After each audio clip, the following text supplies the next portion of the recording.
Cuba tuan-tuan tengok apa ramai hak sembahyang salah. Yang wajibnya Allah. Yang tu yang kena dengar pada telinga. Berapa ramai yang Bismillahirrahmanirrahim. Tak dengar apa.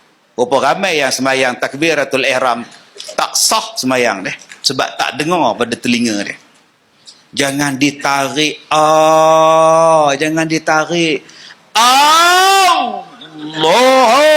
Nak ke mana bang?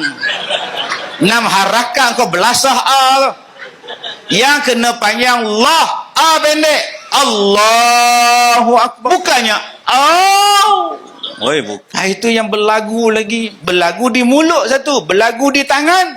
Allah. Dah berapa kali ni bang? Berapa kali ni bang?